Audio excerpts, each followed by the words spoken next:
कहा जाता है कि 100 साल पहले पृथ्वी पर अचानक एक ऐसी प्रजाति प्रकट हुई थी। ये दैत्य केवल मनुष्यों को ही भोजन बनाते थे, जहां भी जाते मौत और तबाही छोड़ जाते। कुछ लोगों ने प्रतिरोध करने की कोशिश की, पर उन्हें जल्दी ही समझ आ गया कि वे इन राक्षसों के सामने बिल्कुल कमजोर हैं। ये इंसान इतनी जल्दी कैसे यहाँ आ गया? मानव जाति लगभग खत्म होने ही वाली थी कि बचे खुचे लोगों ने एकजुट होकर 100 मीटर ऊंची विशाल दीवारें खड़ी कर दी, और इसी से वे किसी तरह बच पाए। समय बीतता गया। जिन्होंने कभी दैत्यों से लड़ाई लड़ी थी, अब दुनिया में नहीं रहे। दीवारों की सुरक्षा में रहने वाले लोग धीरे धीरे दैत्यों के अस्तित्व को ही भूल गए। उन्हें वह सब बस कोई पुरानी कहानी लगती थी। लेकिन इसी दिन लोगों ने फिर से याद किया दैत्यों द्वारा शासन किए गए उस डर को। 3 युवा जो स्वतंत्रता के सपने देखते थे, दीवार के बाहर की दुनिया को लेकर बेहद उत्सुक। वे नहीं मानते थे कि दीवार के बाहर सच में दैत्य हैं। इसीलिए एक दिन वे चुपके से पहरेदारों को चकमा देकर दीवार के पैरों तक पहुंच गए, ताकि ऊपर चढ़कर बाहर झांक सकें।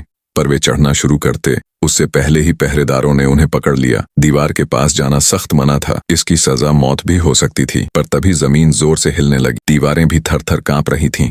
सबने सोचा कि शायद भूकंप है, पर तभी एक भयानक दहाड़ आसमान को चीरती हुई आई। सबने ऊपर देखा और उनके पैरों से जमीन खिसक गई। वह था किंवदंती का दैत्य। मैंने उसे देखा, दीवार से भी बड़ा। हाँ बिल्कुल, ये जगह बिल्कुल सुरक्षित नहीं है। लोग अपनी आंखों पर यकीन नहीं कर पा रहे थे। पहरेदार भी डर से कांप रहे थे। वह दैत्य 50 मीटर की दीवार से भी ऊंचा था। एक दहाड़ के साथ उसने दीवार में विशाल छेद कर दिया।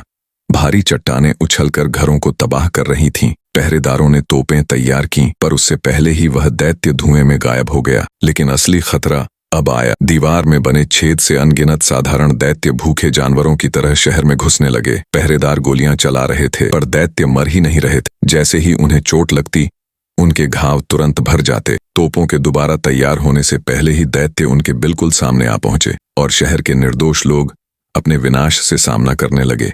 हर तरफ सिर्फ भगदड़ थी। दैत्यों के सामने इंसान चींटियों जैसे थे। रोता हुआ एक बच्चा जमीन पर पड़ा था। अकेली ही भीड़ से निकलकर बच्चे को उठाने दौड़ पड़ी, लेकिन एरेन और बाकी लोग भीड़ के धक्कों से मजबूरन इमारत के अंदर धकेल दिए गए। और जैसे ही लोग भीतर घुसे, उन्होंने बिना सोचे समझे दरवाजा बंद कर लिया। बाहर मौजूद लोग तितर बितर होकर भाग रहे, पर मिकासा जो बच्चे को पकड़े थी भाग नहीं सकी। वह वहीं बैठ गई और मौत का इंतजार करने लगी। अंदर मौजूद एरेन चिल्ला रहा था कि वह बाहर जाकर मदद करेगा, पर लोग उसे रोक रहे थे। आखिर उसे मजबूरी में सब देखते रहना पड़ा। अचानक एक जोरदार धमाका हुआ। एरेन सबको अनदेखा करते हुए दरवाजा खोलकर बाहर भागा, पर बाहर पहुंचकर उसने देखा मिकासा वहां नहीं थी। शायद उसे दैत्य ने खा लिया था। एरेन ने घबराकर पीछे देखा और पाया कि दैत्य अब उसकी ओर